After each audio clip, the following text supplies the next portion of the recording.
Morning folks, John and Catalina Music. Here today to talk about humidifying your guitars. It's important to keep your guitars humidified, particularly if you've got solid wood guitars. They're made out of wood, they're going to move, they're going to absorb moisture, they're going to give off moisture when it gets dry. And during the winter, if you got your heater on, a lot of times that'll dry your guitars out. So it's important to keep your humidity somewhere between 30 to 50%. I'm going to show you a guitar today that suffered from lack of humidity. This is one of my own guitars that I bought, and it had a cracked, you can see a crack right here, center crack. Now I've intentionally, it's one of those that's big enough that it's not going to glue back together. I can humidify it, glue it back together, but it'll just keep cracking. So I intentionally let it get dried out. I'm going to put a splice in there. I'm going to put a little sliver of spruce right in there and close that up, and then I'll humidify it and you'll never know it was there. But I wanted to show you, I intentionally let it dry out so that crack would open up a little bit. But I want to show you what it looks like. So if you've got a solid wood guitar, you can see when it's not getting enough humidity. All right, you can see ridges in the top of that. You see that reflection? There's ridges in the top of this guitar. And you can see it right in, let's see if I can figure it out, right in here. I mean, it literally, you can see that it's sunk in along the grain lines. So again, I intentionally let this do that. It's not going to ruin the guitar because I can humidify it back again. But if your guitar at home is getting like this and it hasn't cracked yet, it will. So keep your guitars humidified. Now at any given time, I might have a dozen guitars that I've got to keep humidified at the same time. And I don't have humidifiers for all of them. But here's what you can do.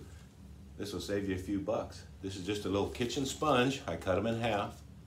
And then I take a Ziploc baggie, and you can just cut you some holes in it. Take the little scissors and cut a couple of holes in it. You can just stick that inside the sound hole of your guitar. Put it in there like that. And there you've got a humidifier. That'll keep your guitar humidified. You don't have to spend 20 bucks on a dampit. Dampits are nice. I've got some that I use for some of my guitars, but again, I've got more guitars and I've got humidifiers occasionally.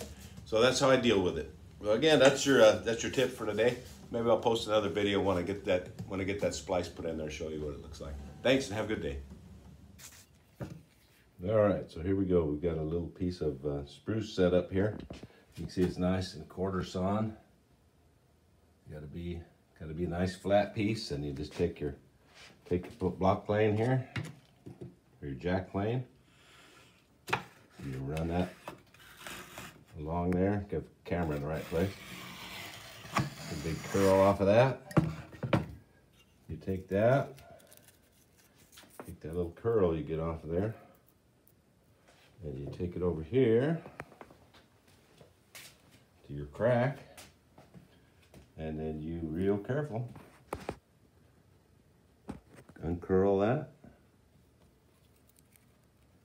Take that, straighten it out. You can see it's just paper thin. You run that down into that crack. And be careful, it takes a while, it takes some patience. And then I'll glue that in there, and once it's good and dry, I'll plane it down and seal it a little bit. You'll never know it was there. All right, so I ran a little got that wedged in there, got to be a little super glue. Then I take you take a razor blade. And what you do with your razor blade, let me find my camera here. There you go. You put a little piece of Scotch tape on either side of it so that it doesn't scrape anything. So it only cuts right in the middle.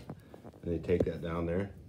You put that along there and cut that off. This is already cut off. I'm just showing you an example. So you just cut that right along that line, and that cuts that extra little strip off right there that you don't need.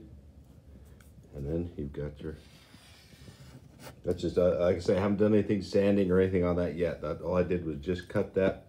I just ran that razor blade along there and cut off all that. You see I got a little bit extra there. I can trim off a little bit more if I want to, but I'm not gonna do that. I'm gonna do it with sandpaper. So I'll sand that down now, and that should disappear.